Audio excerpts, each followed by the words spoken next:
अरमान सिंघानिया, मैं तुझसे तेरी वो प्यारी चीज छीन लूंगा जो तूने मुझसे छीन ली है।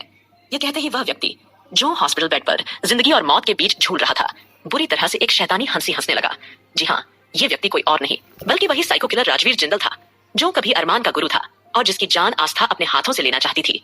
और उस दिन उनकी शादी के फंक्शन में भले ही अरमान ने उसे मारने की कोशिश की थी, लेकिन राजवीर मेडिकल लाइन में इतना आगे निकल चुका था कि वह 35 मिनट तक अपनी सांस रोक सकता था। राजवीर अरमान के पागलपन को अच्छी तरह से जानता था कि उस वक्त वो राजवीर की जान लेकर ही चैन की सांस लेगा। इसलिए फंक्शन वाले दिन उसने दिमाग से काम लिया और अरमान से अपनी जान बचाने के लिए अपनी सांस कुछ देर के लिए रोक ली थी। हालांकि राजवीर इस काबिल था कि वो अरमान से लड़ सके, लेकिन अपनी बीवी की लाश देखने के बाद वो पूरी तरह से टूट चुका था। उस वक्त उसे सिर्फ खुद को बचाना था ताकि बाद में वो अरमान और बाकी सबसे अपनी बीवी का बदला ले सके, जिसे उन्होंने बिना उसकी इजाजत के चुपके से अग्नि के हवाले कर दिया था। और जिस वक्त उसकी बीवी की लाश के साथ उसे जलाने के लिए ले जा रहे थे, ठीक उसी वक्त रास्ते में अरमान के आदमी पर ब्लैक डेविल किंग के आदमियों ने हमला कर दिया था और राजवीर को बचाकर वे लोग उसे चुपके से दूसरे देश में ले आए। इस वक्त राजवीर के साथ कोई और नहीं बल्कि ब्लैक डेविल खुद बैठा हुआ था, जो अपनी गहरी नजरों से राजवीर को गुस्से में चिल्लाते हुए देख रहा था। तभी ब्लैक डेविल आगे बढ़ा और उसने एक डॉक्टर की ओर तिरछी नजरों से कुछ इशारा किया। फिर डॉक्टर ने आगे बढ़कर एक इंजेक्शन तुरंत ही राजवीर को दे दिया, क्योंकि राजवीर को एक बार फिर से पैनिक अटैक आ रहा था और अब इंजेक्शन लगने के बाद वो पूरी तरह से शांत हो गया था। अचानक ब्लैक डेविल जोरों से हंसते हुए बोला, अरमान, अरमान, मेरे प्यारे दुश्मन अरमान, तू बचपन से लेकर आज तक मुझसे परफेक्ट था। इतना ही नहीं, मेरे गुरुजी भी तुझे ही चाहते थे, लेकिन अब देख मैं तेरे साथ क्या करता हूँ। ये कहते हुए ब्लैक डेविल, जिसका असली नाम सम्राट ठाकुर था, एक जहरीली मुस्कान के साथ आगे बढ़ा। विदेश में आने के बाद उसने अपना नाम छोटा कर सेम रख लिया था। वहां पर आम लोग उसे इसी नाम से जानते थे, पर खासकर उसकी गैंग और अंदरूनी सर्कल के लोग उसे सिर्फ ब्लैक डेविल के नाम से पुकारते थे। उसका असली नाम सिर्फ गिने चुने लोगों को ही पता था। सम्राट अरमान की तरह राजवीर का चेला था और सम्राट राजवीर की तरह ही एक खतरनाक सनकी आदमी था। हाँ, अरमान से थोड़ा कम, लेकिन जब से अरमान की जिंदगी में आस्था नाम की मोहब्बत आई थी, उसकी सनक भी कहीं न कहीं कम होती जा रही थी। सम्राट शुरू से ही अरमान की हर हरकत पर नजर रखता था, लेकिन एक वचन ने उसे रोके रखा था, एक वादा, जिसके कारण उसने कभी अरमान पर हाथ नहीं उठाया, वरना वह चाहता तो कब का अपनी दुश्मनी निभा चुका होता। मगर जिस दिन उसे पता चला कि अरमान ने उसके गुरु राजवीर को जान से मारने की पूरी कोशिश की थी, उस दिन उसके अंदर का बंधा हुआ वचन भी टूट गया। अब सम्राट के पास न कोई मर्यादा थी न कोई दया, इसलिए वह अरमान की पूरी हिस्ट्री निकाल चुका था। कहीं न कहीं वो इस बात से खुश भी था कि उसका दुश्मन भी उससे कम नहीं था। अगर वो ब्लैक डेविल है तो उसका दुश्मन है डेविल किंग। अब हल्की सी मुस्कान के साथ वह हॉस्पिटल के रूम से बाहर निकला। अब उसके सामने डॉक्टर घबराहट में खड़ा था। सम्राट की नीली आंखों में सख्ती नजर आ रही थी। अगले ही पल वह डॉक्टर के सामने आकर बेपरवाही से बोला, जो इंसान इस वक्त इस हॉस्पिटल के बेड पर मौजूद है, उसे कुछ नहीं होना चाहिए। अगर उसकी सांसें रुकी तो तुम क्या, तुम्हारा परिवार भी सांस नहीं ले पाएगा। इतना कहकर वह गूगल्स चढ़ाता हुआ और सीधा बाहर निकल जाता है। तभी उसका असिस्टेंट रॉकी कार में आकर बैठता है। बॉस, जिस लड़की को आज रात आपने टाइम पास के लिए बुलाया था, वह आपके बंगले पर आपके इंतजार में है। सेम मुस्कुराया, पर उसके दिमाग में कुछ और ही चल रहा था। वह आंखें बंद करता है और उसके जहन में अब अरमान की पूरी जिंदगी रील की तरह चलने लगती है। उसे अब अरमान के बारे में सब कुछ पता था। अरमान की बीवी और उसका बेटा उसके दिल का सुकून है, और यही सुकून अब सम्राट को चुभ रहा था। राजवीर और अरमान दोनों अपनी पत्नियों से बेहद मोहब्बत करते थे, पर सम्राट ने तो कसम खा ली थी कि वो कभी भी किसी औरत को अपनी कमजोरी नहीं बनने देगा। इसलिए उसे हर रात बेड पर एक नई औरत चाहिए होती थी, बस खेल कर फेंकने के लिए। उसके लिए मोहब्बत एक कमजोरी थी और वह जिंदगी में कभी कमजोर नहीं पड़ना चाहता था। जब तक मेरी फन मीटिंग नाइट खत्म हो, तब तक मुझे रिपोर्ट चाहिए कि विवेक कहाँ है। ये बोलते सम्राट की आवाज में वार्निंग छुपी हुई थी। मुझे विवेक की हर पल एक एक की जानकारी चाहिए। हमने उसी को भेजा था अरमान को इमोशनली तोड़ने और अंश को किडनैप करने के लिए, और अब वो कहाँ गायब है। हाँ, लेकिन सम्राट को यह नहीं पता था कि अरमान पहले ही विवेक को पकड़ चुका है और उसे उस जगह बंद कर रखा है जहां खुद टाइगर और मारिया निगरानी कर रहे हैं। टाइगर और मारिया की निगरानी से आज तक कोई बचकर बाहर नहीं निकला। रॉकी ने तुरंत अपने सोर्सेस एक्टिवेट कर दिए थे, क्योंकि वह जानता था अगर समय पर सम्राट को खबर नहीं मिली तो वह न जाने कितनों का खून बहा देगा। खून से नहाना ब्लैक डेविल का पसंदीदा काम था। वह न सिर्फ नाम का डेविल था, बल्कि उसका दिल सचमुच इमोशन से खाली था। कभी ऐसा ही अरमान भी था, एक इमोशनलेस सन की, पर आज उसकी जिंदगी में आस्था और अंश थे। अरमान अब मुस्कुराता था, मोहब्बत करता था, पर सम्राट, उसे किसी की मोहब्बत नहीं चाहिए थी, उसे बस बदला चाहिए था। और जब तक उसका बदला पूरा नहीं होगा, वो किसी को सुकून से नहीं जीने देगा, खासकर अरमान को। वहीं दूसरी ओर अगली सुबह सिंघानिया मैंशन में सब कुछ बेहद शांत सा लग रहा था। अरमान हमेशा की तरह जल्दी से उठकर बैठ गया, फिर आस्था और अंश को नजर भरकर देखते हुए जिम रूम में चला गया और अपने जिम रूम में जाकर उसने लगातार पंचिंग बैग पर मुक्के बरसाने शुरू कर दिया। साथ ही साथ उसे इस बात का अफसोस हो रहा था, इतने सालों से उसके लिए काम करने वाला उसका वफादार नौकर राजेश ने उसी की ही पीठ पर खंजर घोंपा। उसी ने विवेक सिंघानिया की पूरी मदद की थी अंश को अगवा करवाने के लिए। ब्लैक डेविल का नाम जब से उसकी जिंदगी में आया था, वह समझ चुका था कि ब्लैक डेविल इतनी आसानी से शांत नहीं बैठेगा। या तो वो अरमान को उकसाने की पूरी कोशिश करेगा या फिर उसकी कमजोरी पर वार करेगा। बचपन में भी ब्लैक डेविल उससे आगे निकलने के लिए कितने ही सारे हथकंडे अपनाया करता था। यह बात अरमान भला कैसे भूल सकता था। हालांकि आस्था की जिंदगी में आने के बाद वो काफी हद तक नॉर्मल भी हो चुका था, लेकिन वह यह अच्छी तरह से जानता था कि ब्लैक डेविल कितना डेंजरस इंसान है, और जब तक ब्लैक डेविल जिंदा है तब तक अरमान कभी भी अपनी फैमिली के साथ सुकून की जिंदगी नहीं गुजार सकता था। अरमान लगातार पंचिंग बैग पर पंच किए जा रहा था और एकदम से गंभीर होकर सोचने लगा। जिस वक्त घर की लेडी अरमान के कमरे में मौजूद थी, उस वक्त सबका दिल एक पल के लिए डर से कांप उठा था। पहली बार अरमान का दिल अनहोनी के डर से कांप उठा था। आस्था और बाकी सबको वहां न पाकर वो सब घबरा गए थे, और कहीं ना कहीं उसको बार बार यही ख्याल आ रहा था कि अगर वाकई ब्लैक डेविल ने आस्था और बाकी सबको अगवा करवा लिया होता तो क्या होता, तो शायद सिचुएशन और भी ज्यादा कॉम्प्लिकेटेड हो जाती। तभी अचानक अरमान के कानों में अविनाश की कही हुई बातें सुनाई दी। अब चाहे कुछ भी हो जाए, अब आस्था के वापस मिलते ही मैं उसे लेकर ऑस्ट्रेलिया चला जाऊंगा। कहीं ना कहीं ये सोचते हुए बेचैनी के साथ अरमान ने पंचिंग बैग को कसकर पकड़ लिया और कुछ सोचते हुए फटाफट से अपने कमरे में आया। जैसे ही वह अपने कमरे में आया, उसने देखा कि आस्था बेड पर नहीं थी और अंश भी वहां मौजूद नहीं था। तो एक पल के लिए उसका दिल धक से रह गया। वो एकदम से हड़बड़ाकर रूम से बाहर हॉल की तरफ आया। अरमान ने देखा कि अंश और आस्था उस वक्त दादाजी और नानी माँ के साथ हॉल में मौजूद थे, और अंश इस वक्त दादाजी की गोद में था। दादाजी बार बार अंश के नन्हे नन्हे हाथों को छूकर उसके स्पर्श को महसूस कर रहे थे, तो कभी उसके प्यारे से गोल मटोल चेहरे को अपनी उंगलियों से सहला रहे थे। अंश भी मुस्कुराते हुए किलकारियां मारकर हंस रहा था। उसकी किलकारियों की आवाज सबके दिल को सुकून दे रही थी। तो हर कोई उसे मुस्कुराते हुए कुछ न कुछ कहता, तो अंश भी उनकी आवाजें सुनकर खुशी से किलकारियां मारकर हंस पड़ता और अपनी टिमटिमाती हुई आंखों से उन्हें टकटकी लगाए देखता। फिलहाल अंश धीरे धीरे अब 3 से 4 महीने का हो चुका था। हंसते खेलते ये दिन किसी तरह से गुजर रहे थे, लेकिन अचानक से यह ब्लैक डेविल उनके सर पर आफत बनकर आ टपका था। फिलहाल दादाजी अंश के नन्हे नन्हे हाथों को अपने हाथ में लेते हुए नानी माँ की ओर देखकर एकदम से बोले, बहन जी, मैंने अपनी जिंदगी में कभी भी नहीं सोचा था कि मुझे कभी यह सुख भी मिलेगा। आप नहीं जानती, अपने परपोते को इस तरह से अपने हाथों में लेकर मेरे दिल को कितनी ज्यादा खुशी महसूस हो रही है। इससे पहले वो कुछ और कह पाते, तभी अभिमान जी मुस्कुराते हुए अंदर आते हैं और आकर उन्होंने अपने पिता यानी दादाजी को गले से लगाकर कहा, पापा। तब दादाजी ने बड़े प्यार से अभिमान के सिर पर हाथ रखा और फिर अंश को उनकी गोद में देते हुए बोले, देख, ये तेरे बेटे का बेटा है। देख कितना प्यारा है ना। तू जानता है, जब तेरा जन्म हुआ था और तब अस्पताल में नर्स ने मुझे तुझे गोद में दिया था, तब भी मुझे इतनी ज्यादा खुशी नहीं हुई थी जितनी खुशी मुझे आज अंश को तेरी गोद में देते हुए हो रही है। जैसे ही दादाजी ने अपने पुराने दिनों को याद करते हुए ये कहा, वैसे ही अभिमान जी हल्का सा मुस्कुरा दिए। वहीं नानी माँ भी हल्की सी मुस्कुराहट के साथ उन दोनों को ही देख रही थी, और आस्था नानी माँ की गोद में सिर रखे घुटनों के पास नीचे ही बैठी हुई थी। नानी माँ बड़े प्यार से उसके बालों को सहला रही थी। तभी नानी माँ के दिमाग में एक बात बिजली की तरह चमकी और उन्हें वसुंधरा का ख्याल आया। इसीलिए उन्होंने तुरंत अभिमान जी की ओर देखकर पूछा, अरे अभिमान बेटा, हम तो ये पूछना भूल ही गए, अगर आप यहाँ हैं तो उस कलमुही की निगरानी कौन कर रहा है? कलमुही यानी कि यहाँ पर नानी माँ का इशारा सीधा सीधा वसुंधरा की ओर था। जैसे ही अभिमान जी ने नानी माँ के मुंह से वसुंधरा के लिए कलमुही शब्द सुना, वैसे ही वो एकदम से मुस्कुरा दिए और फिर हंसते हुए बोले, वो माँ जी, आपको फिक्र करने की कोई जरूरत नहीं है। मैं जानता हूँ उस औरत ने जाने अनजाने में या फिर जानबूझकर या कुछ भी किया हो, लेकिन उसने हमारे अंश को वापस लाकर हम पर एहसान तो किया है। इसीलिए अरमान की राय के मुताबिक हम उन्हें कुछ पैसे वगैरह देकर उनके ठीक होते ही यहाँ से रफा दफा कर देंगे, क्योंकि अपने हंसते खेलते परिवार पर अब हम किसी तरह की कोई आंच नहीं आने देना चाहते हैं। इसलिए उसे हम अपने परिवार के बीच में इस तरह से रखकर किसी तरह का कोई खतरा मोल नहीं लेना चाहते।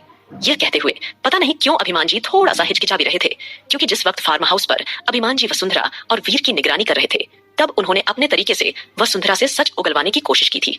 अगर इसमें तुम्हारा कोई हाथ है तो तुम मुझे बता सकती हो सकता है मैं तुम्हारी सजा कम करा सकूं। लेकिन इससे पहले कि वो उससे कुछ और पूछते, अचानक वसुंधरा फूट फूट कर रोने लगी और अपने आंसू साफ करते हुए उसने अभिमान जी की ओर देखकर बेचारा सा मुंह बनाकर कहा, देखिए, आप मेरी बात ध्यान से सुनिए। मैं जानती हूँ कि मैंने बहुत बड़ा गुनाह किया है। मुझे आपको इस तरह से धोखा नहीं देना चाहिए था, इस तरह से अमरीश को अपनी जिंदगी में नहीं लाना चाहिए था। लेकिन मैं उस वक्त क्या करती? उसी ने मेरे कान भरे थे आपके खिलाफ। पर मेरा यकीन कीजिए, मैं उस वक्त आपसे बहुत प्यार करती थी। अगर मैं आपसे प्यार नहीं करती तो आपसे लव मैरिज क्यों करती? कहीं ना कहीं वसुंधरा अभिमान जी को अपने जज्बातों से जीतने की पूरी कोशिश कर रही थी, और इन द लास्ट वसुंधरा ने तिरछी नजरों से वीर को वहां से जाने की कुछ इशारा किया और फिर अभिमान जी से बोली, सुनिए, मैं आपसे कुछ जरूरी बात करना चाहती हूँ, लेकिन अकेले में। अब अभिमान को उस औरत के साथ अकेले रहने का खतरा बिल्कुल भी मंजूर नहीं था, क्योंकि वह अच्छी तरह से जानते थे कि यह लोमड़ी कितनी ज्यादा खतरनाक है। लेकिन फिलहाल क्योंकि यह पूरा फार्म हाउस अभिमान जी के कब्जे में था, उन्होंने वहां पर सभी बॉडीगार्ड को वीर को गन पॉइंट पर लेकर थोड़ा साइड में खड़ा करवा दिया था। तब वसुंधरा ने बंद कमरे में अभिमान जी को कुछ ऐसा कहा जिससे अभिमान जी के चेहरे का रंग एकदम से उड़ गया और अचानक उनकी आंखों में तनाव भरा था। उनके चेहरे पर से पसीना निकलना शुरू हो गया और अगले ही पल उन्होंने गुस्से में खींचकर एक तमाचा वसुंधरा के मुंह पर दे मारा और उस पर चिल्लाकर बोले, जस्ट शट अप। ये तुम्हारी कोई नई घटिया चाल है। तुम्हें क्या लगता है तुम इस तरह की कोई भी चाल चलोगी तो मैं तुम्हारी बातों पर यकीन कर लूंगा? इम्पॉसिबल, ऐसा कभी भी नहीं होगा, समझी तुम? ये तुम्हारी कोई नई घटिया चाल है। तुम्हें क्या लगता है तुम इस तरह की कोई भी चाल चलोगी तो मैं तुम्हारी बातों पर यकीन कर लूंगा? इम्पॉसिबल, ऐसा कभी भी नहीं होगा, समझी तुम? ये सुनते ही वसुंधरा की आंखों में एक जबरदस्त चमक उभर आई और वो एक एक शब्द पर जोर देते हुए बोली, यही है सच्चाई। अभिमान सूर्यवंशी, अगर तुम्हें मेरी बात पर यकीन नहीं आ रहा तो तुम खुद से पता लगवा सकते हो। अब यही सोचकर अभिमान जी जो इस वक्त दादाजी के पास बैठे हुए थे, उनका चेहरा काफी हद तक कहीं खोया खोया हुआ सा लग रहा था। तब दादाजी ने अभिमान का हाथ एकदम से थाम लिया और अगले ही पल फिक्र करते हुए बोले, क्या बात है अभी, कुछ परेशान लग रहे हो, सब ठीक है ना? दादाजी प्यार से अपने बेटे को अक्सर अभिमान की जगह अभी कहकर पुकारा करते थे। दादाजी की बात सुनकर अभिमान जी ने जल्दी से अपनी गर्दन ना हिलाई और उन्हें अनदेखा करके अंश के साथ खेलने लगे। लेकिन दादाजी ने अपने बेटे की आंखों में उदासी को भांप लिया था और वह समझ चुके थे कि कुछ न कुछ तो ऐसा है जो अभिमान उनसे छुपा रहा है। फिलहाल अंश आस्था को हॉल में देखने के बाद अरमान सीधा जाकर वॉशरूम में खड़ा हो गया था और उसके शरीर पर इस तरह से पानी बह रहा था मानो टेढ़ी मेढ़ी गलियों से कोई नदी बह रही हो। उस वक्त अरमान बेहद अट्रैक्टिव और हट्टा कट्टा दिखाई दे रहा था, लेकिन उसकी आंखों में कुछ अजीब सी बेचैनी तैर रही थी। एक अजीब सा तनाव उसके दिल में महसूस हो रहा था। ऐसा लग रहा था कि अरमान खुद से ही भीतर कोई जंग लड़ रहा हो, लेकिन कुछ तो ऐसा था जिसके बारे में अरमान लगातार सोचे जा रहा था। काफी देर तक ठंडे पानी से नहाने के बाद अरमान बाहर आया और तैयार होकर उसने एक आह भरी और जल्द ही कुछ मैसेज फ्रेंड्स ग्रुप भेज दिए, यानी कि आकाश, सुमित, ध्रुव, आहान और साथ ही साथ अविनाश को भी मैसेज कर दिया था, क्योंकि इस वक्त अरमान उन सबसे कुछ इंपॉर्टेंट डिस्कशन करना चाहता था। फिलहाल सभी अपने अपने कमरों में अपनी अपनी बीवियों से चिपके हुए सोए पड़े थे।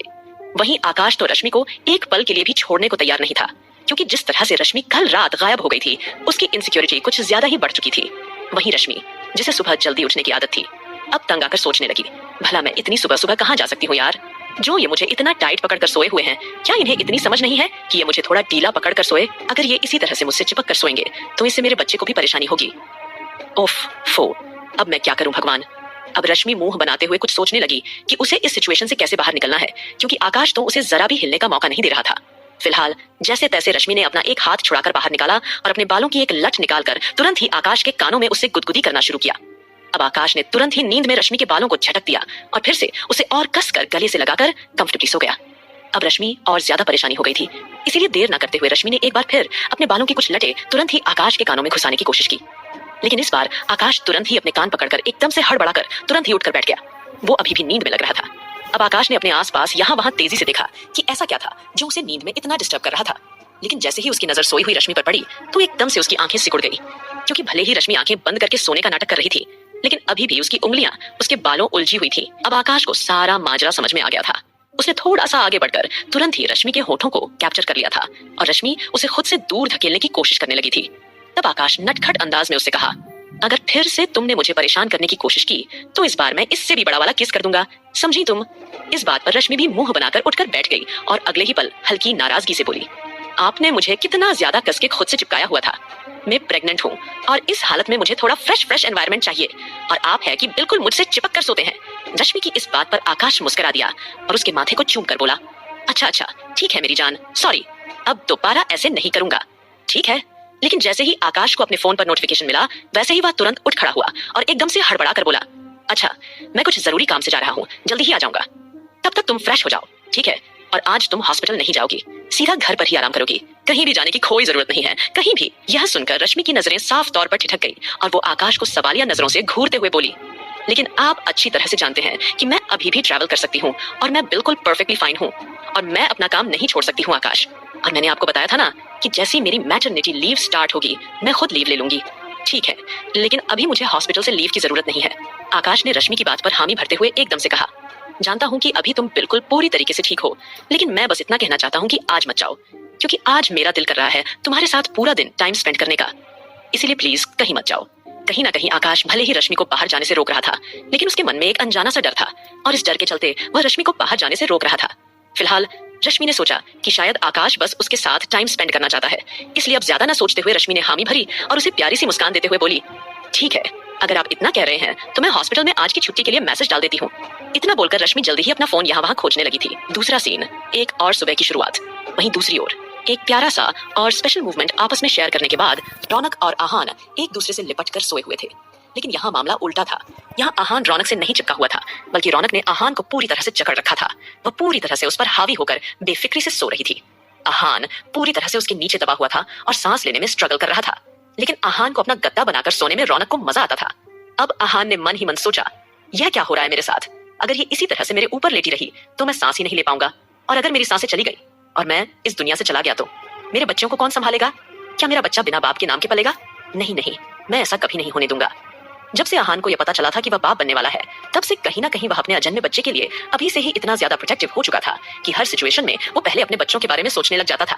फिलहाल जैसे तैसे उसने दोनों हाथों का जोर लगाकर रौनक के पेट पर ज्यादा दबाव ना डालते हुए उसे थोड़ा सा साइड में कर दिया और खुद उसके नीचे से आहिस्ता से सरक कर बाहर निकला। तब उसे ऐसा लग रहा था मानो कि जैसे अब तक वो बड़े से पहाड़ के नीचे दबा हुआ था और अब वहां से अपनी जान बचाकर निकल कर आ रहा है। और कुछ देर तक वो वहीं खड़े होकर जोर जोर से गहरी गहरी सांस लेने लगता है।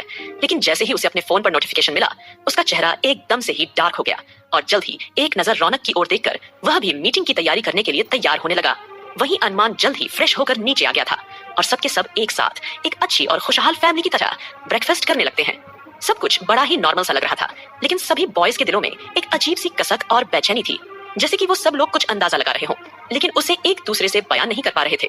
तभी अरमान ने सीरियसनेस से सबकी ओर एक नजर देखा। ध्रुव, आहान और बाकी सभी भी एक एक करके अरमान को चुपके से देख रहे थे, क्योंकि अरमान ने सभी को इंस्ट्रक्शन दिए थे कि वह सबसे अकेले में कुछ इंपॉर्टेंट बात करना चाहता है, वो भी ब्रेकफास्ट के बाद, क्योंकि अगर वो सब बिना ब्रेकफास्ट किए वहां से बाहर निकले तो घर की सारी लेडीज जरूर परेशान हो जाएंगी। दादाजी और नानी माँ भी चिंतित हो उठेंगे। इसीलिए अरमान चाहता था कि सब अच्छे से नाश्ता वगैरह करें और फिर रोज की तरह अपने अपने काम पर निकल जाएं। और वैसे भी अब अंश की किडनैपिंग को काफी वक्त हो चुका था। अब अरमान ने आस्था की ओर सीरियस एक्सप्रेशन से देखा और उसे बताया, आस्था, मुझे आज लौटने में थोड़ा लेट हो जाएगा और अगर कोई भी बात हो तो आप सीधा मुझे कॉल करिएगा, ठीक है? ये सुनते ही आस्था ने हल्का सा मुस्कुराकर हाँ में सिर हिलाया।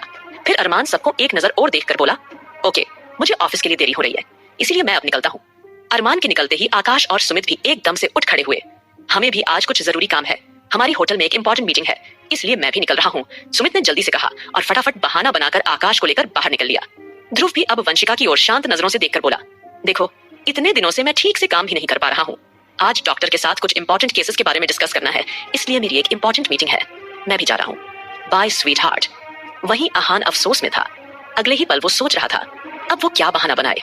जनाब ने ऑफिस जाना तो बंद कर दिया था, क्योंकि वह तो बस 24 घंटे रौनक के साथ ही रहना चाहता था, जब तक उसका बच्चा पैदा नहीं हो जाता तब तक, ताकि रौनक को कभी भी कोई भी जरूरत पड़े तो वह आसानी से उसकी मदद कर सके। जैसे ही आहान कुछ सोचकर खड़ा हुआ, रौनक ने आईब्रो उचकाते हुए उसे घूरा और अगले ही पल एकदम से उसे रोका। ओह हेलो, तुम कहाँ चले? क्या तुम भूल गए हो? तुम कॉलेज नहीं जाते? तुमने कॉलेज छोड़ दिया है और अरमान भाई से तुमने पूरे मेरी प्रेगनेंसी टाइम तक छुट्टी मांगी है, तो अब कहाँ जा रहे हो? हाँ, आहान ने गुस्से में मुंह फुलाते हुए मन में सोचा, क्या मेरी हवा हवाई सबके सामने मुझे थोड़ा बहुत रिस्पेक्ट नहीं दे सकती क्या? फिलहाल उसने गहरी सांस ली और खुद के इमोशंस को संभालते हुए रोबदार आवाज बोला, हाँ हाँ, मैं अच्छी तरह जानता हूँ कि मैं ऑफिस नहीं जाता हूँ और कुछ दिनों से कॉलेज भी नहीं जा रहा हूँ, लेकिन तुम भूल रही हो, मैंने 2 सेमेस्टर पूरे किए हैं और उसी के सिलसिले में मुझे प्रोफेसर से कुछ बात करनी है, तो मैं बस उनसे मिलने जा रहा हूँ, समझी मिस हवा हवाई? इतना कहकर आहान उसकी बात सुने बिना ही वहां से 9-2-11 हो गया। अब सभी लेडीज कंधे उचकाकर एक दूसरे को कंफ्यूजन से देखने लगी, लेकिन फिलहाल सभी को यही लग रहा था कि काफी दिनों से कोई घर से बाहर नहीं गया था, सबको अपना अपना बिजनेस भी संभालना है, शायद इसलिए सब चले गए होंगे। उसी वक्त उन्हें अभिमान जी की आवाज सुनाई दी, बच्चों, मेरा भी नाश्ता हो गया। अच्छा, मैं भी अब चलता हूँ, मुझे कुछ काम है और अब मैं थोड़ी देर आराम भी करूंगा। अभिमान जी ने बड़े प्यार से आस्था को देखा और जल्द ही अपने कमरे की ओर चले गए। दादाजी बड़े ध्यान से अभिमान जी के एक्सप्रेशन नोटिस कर रहे थे, क्योंकि कल से ही अभिमान जी का स्वभाव बदला बदला सा लग रहा था। उनकी आंखों में एक अजीब सी बेचैनी थी, जैसे कोई बात उन्हें अंदर ही अंदर खाए जा रही हो।